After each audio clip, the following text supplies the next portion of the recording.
Thank you for being with us this evening. Sorry for the delay. I am going to get the meeting started. Welcome to tonight's meeting of the Medford Community Development Board. I'll call the meeting to order. We're going to begin with obligatory procedural matters. I'm going to read the actual public hearing notice, the remote hearing notice. This hearing of the Medford Community Development Board is being conducted via remote means. However, accommodations for in-person participation to view the meeting and provide comments is being made available in room 201 of City Hall. A recording of this meeting will be made available on the Medford Community Media website, medfordtv.org. A reminder that given the remote nature of this meeting tonight, all votes from the board will be made by roll call. Actually, I just want to back that one up. The city and ask the city regarding the room 201 of City Hall. Is that still applicable for this evening? Yes, Madam Chair, and Teresa is coming to you live from room 201. Okay, awesome. Please know that the project materials for all projects before the board can be viewed on the city's website, medfordma.org. You can click on current city board filings. You can also find a link in the chat. Danielle, can you actually, I'm going to do roll call attendance after the city introduces anyone on the staff. Yeah, so I just added the current filings to the chat.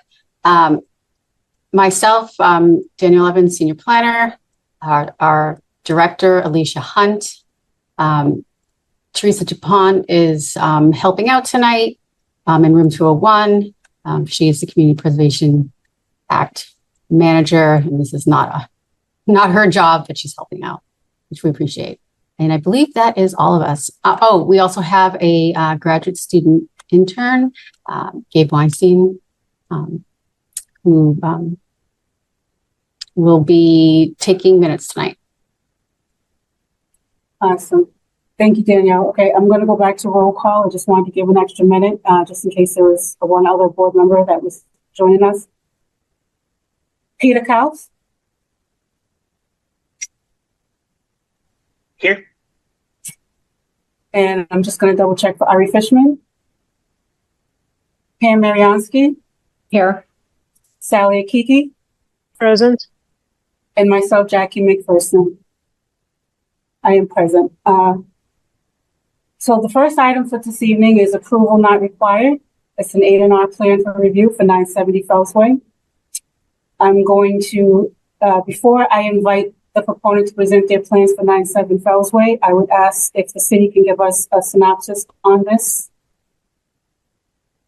Yes, Madam Chair, 970 Fells Way is the site of a recently approved comprehensive permit location. And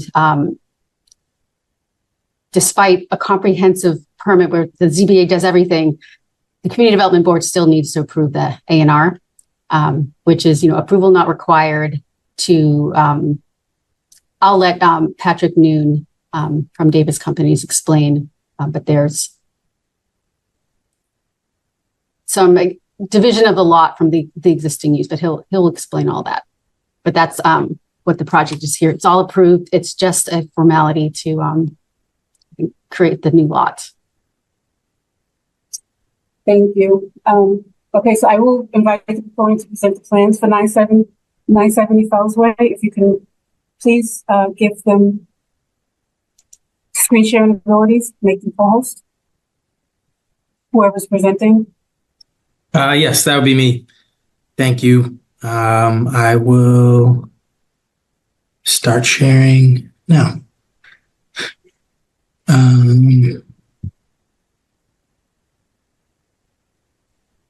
Can everyone see my screen?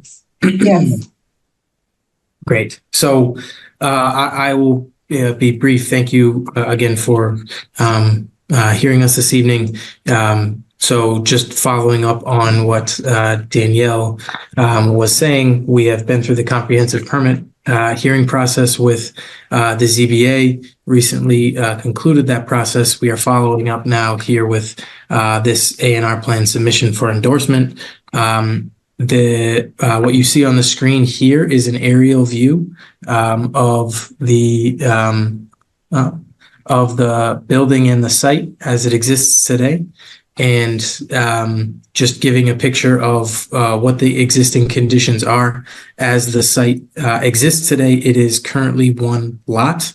As we have gone through this comprehensive permit process, the stated intention has been from the start to separate the existing parcel into two parcels, whereby and I will follow up with the next screen, whereby there will be a residential development on one parcel, and then the existing extra storage space building will remain on the other parcel. Just following up to the formal A&R plans. So these are the plans that have been submitted and filed with the Community Development Board for endorsement that identify the separation between the two parcels identified on the screen here as Lot 2 and Lot 3. These have been certified by our surveyor, Feldman, and are here for formal endorsement.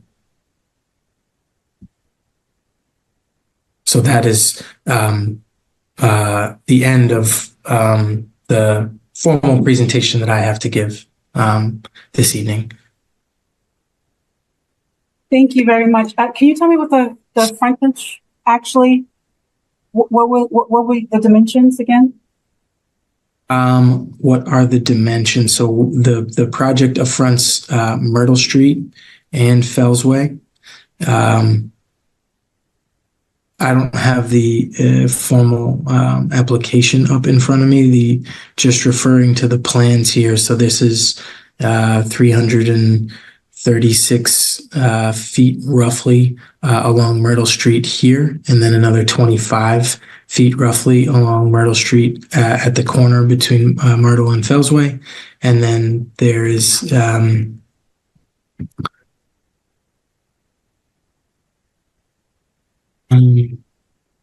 I don't want to quote the wrong information for you, just doing this live and on the fly. I'm sure we have it on the application that was submitted, which I again do not have in front of me for what that formal dimension is, but I can follow up if that's a question that needs answered at this current time. Thank you. I just have to make sure that it satisfies the minimum frontage requirements and that there's vital access to the lots. Planner Evans, are you able to provide that information? I stop. Hold on a second. I'm just trying to troubleshoot a document issue. Sorry, Jackie, could you ask a question again? What was it that you were looking for? What is the minimum frontage? 50 feet. It's 50. Okay, my document has 35. Oh. And so I'm a little I think that's from the wrong district. Okay. Right. I thought that yes, it's a commercial. It would be 50 feet. This has 50 feet. Okay. My apologies. No, I just wanted to say thank you. I'm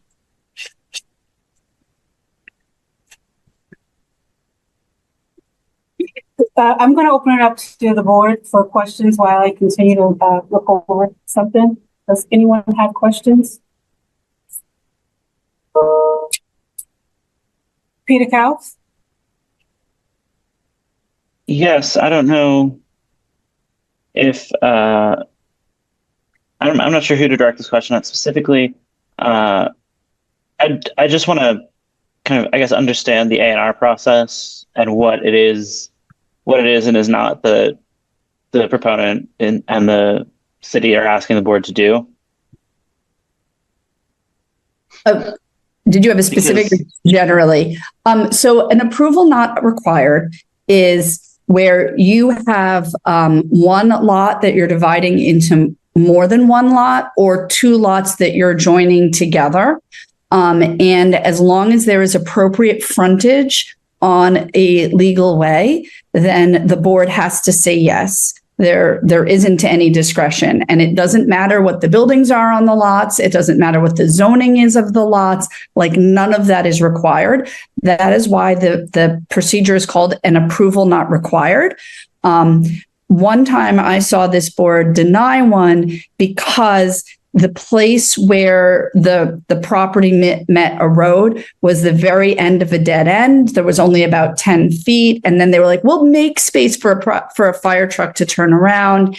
And basically there wasn't appropriate frontage for the second lot on a legal way.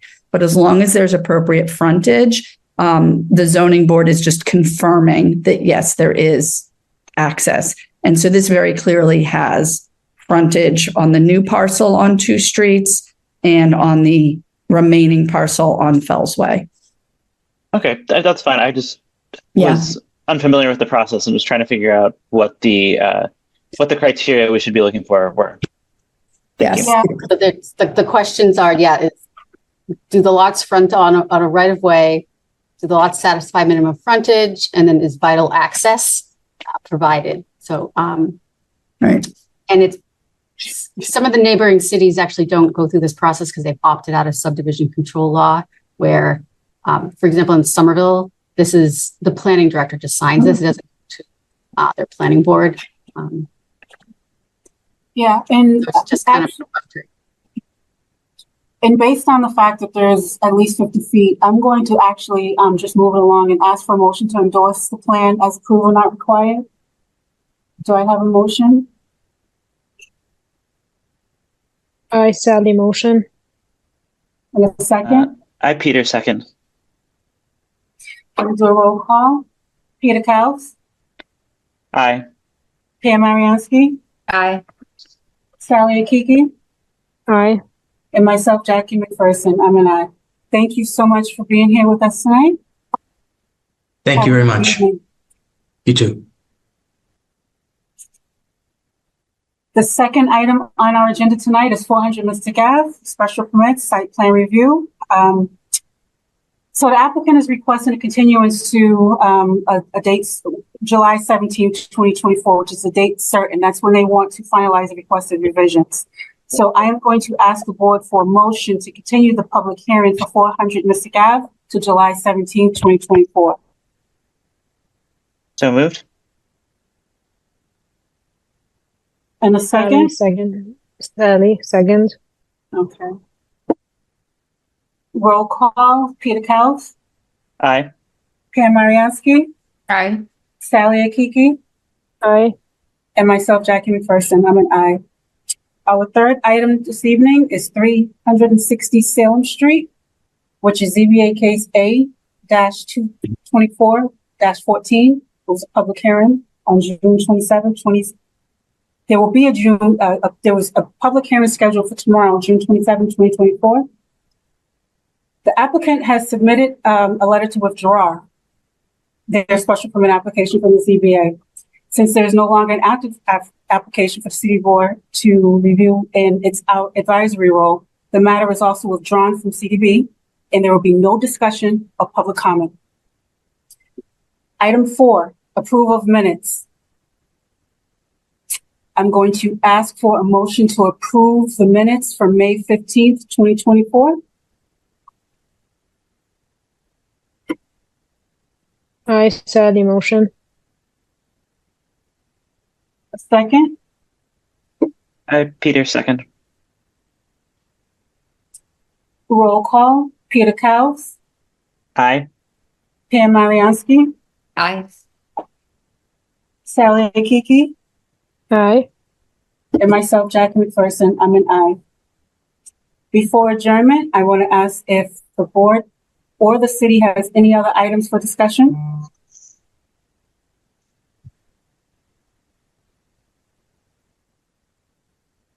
Madam Chair, we have someone in the audience is having difficulty hearing. Believe they logged out and back in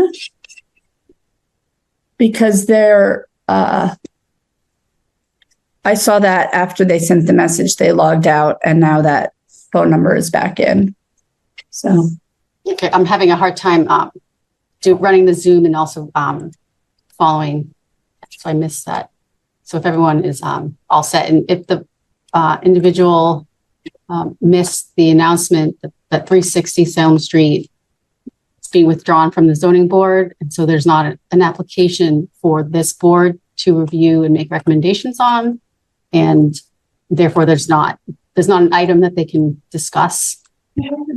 And any general discussion, it's not on the agenda, so that would be a violation of open meeting law. So it may be an agenda item in the future, but it is not going to be heard.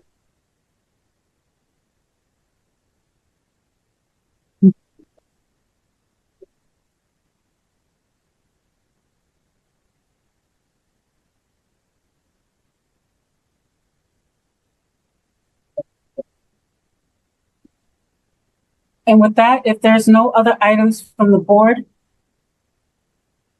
or the city, and if we feel confident that all members have heard the announcement in regards to item 360 Salem Street not being heard, since it was withdrawn, I will ask for a motion to adjourn.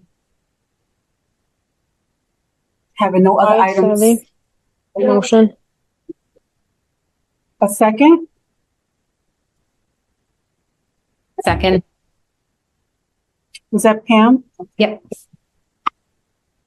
Roll call. Peter Kels, Aye. Pam Mariansky, Aye. Sally Akiki, Aye. and myself, Jackie McPherson. Thank you, everyone, for coming tonight. We will reconvene on July 17th. Have a good evening. Thank you.